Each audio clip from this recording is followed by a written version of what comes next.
our correspondent, Olu Phillips, had been on the streets all through yesterday from Lekki to the Ojota area of Lagos State. Now, while there's a lot of agitation ongoing, there are also some other sides to this protest that you might find cheery. So our correspondent caught up with a man yesterday who was on a bicycle, and he essentially ventilated his frustration about his son. We'd like you to take a listen to what this man said, and then we'll bring you the cheery news that came out of this frustration, just to show you that there is a lot of good in Nigerians, both on and off social media. So take a listen to this man. I'll tell you what played out afterwards. I'm coming from first start. My son at 13 is the program. I can't even buy data for him to learn more. I can't even pay for the tuition fee. Millions of naira. At 13, he can program them. Good luck Benjamin is his name. My name is Uncle Benjamin Chidoke. So I'd rather die on the street than die at home. I can't sit down and watch the future of my son go to waste. I know I may not have city again in Nigeria, but my son's future will not waste.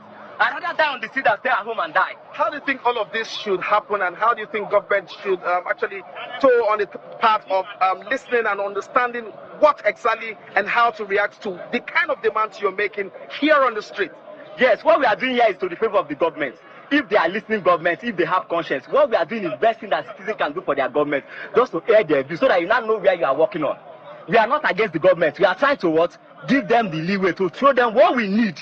Not what they think we need, no. What exactly do you want? We want good governance. What do you mean by good governance? Enable environment. Enable education-wise. At least the futures of Nigeria are lying to waste. We are dying. Are you aware of the student loans of government so far? We are aware of the student loan, but what is the key in everything you are doing in life? All the years, what happened to the student loan? Is it when the protest now started, they bring that student loan? What is the durability of this student loan? How long will you stay? What is the durability of the loan? We are not kids. Have you tried to assess it yet? I'm a graduate. Not for your kid, like you talked about your son who is a programmer. My son is in GS3, entering SS1 now. Yes, but I want him to go into programming full time. Education we run in Nigeria is a waste. We are learning what we cannot, outdated things that we cannot use in the future. I'd rather my son drop out of school and face coding and programming full time. So if the government can give me the scholarship for him to study it, I don't mind giving my son to Nigeria. He will better Nigeria as a programmer. So this for me, if I hear you very well, this for me would settle on curriculum for school and education to make sure that brilliant students like your son, like you said, can have scholarship to study. If Nigeria wants, Nigeria can employ them after that, but they will contribute to Nigeria. Most of the Yahoo boys you see, they are very smart, but they are channeling it to the wrong way, to the wrong thing, because the enabling environment is not there.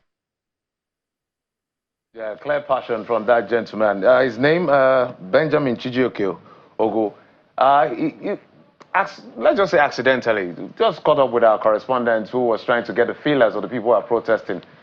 He rode his bicycle all the way from, I think, Maitu, and came down to Ojota to be part of the protest. Really now the fact that, look, he needs his son to have a better future than he did. And some good Nigerians saw it and they were like, okay, this is a need that is very clear. Let's see what we can do. And they decided they want to raise funds for him. And they put out his account number.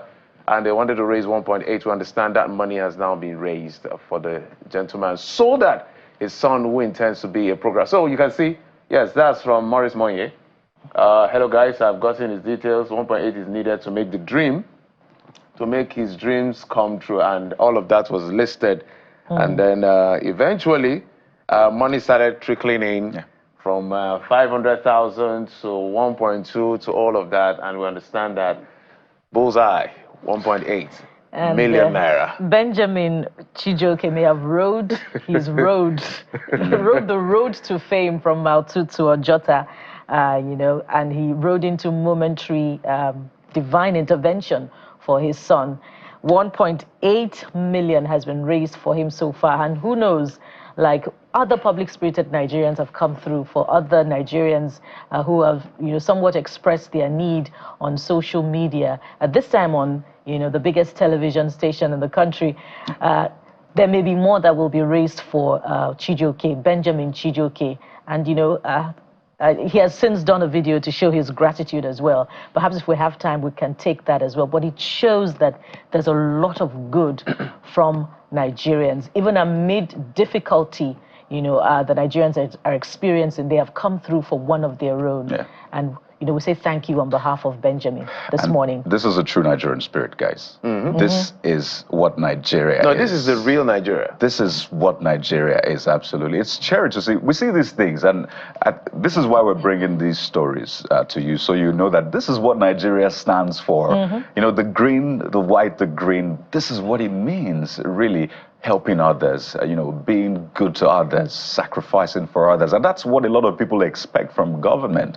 But when they look and see that, no, that's not what we're seeing, they begin to say, well, this is not the true Nigerian spirit. So it's important for government, people who are influential, to maybe step down from the high horse. I said yesterday that if you're triggered by this End Bad Governance hashtag, then you need to have a rethink. So maybe you're contributing to end bad governance, because I think it's something that everybody should take on, to end bad governance.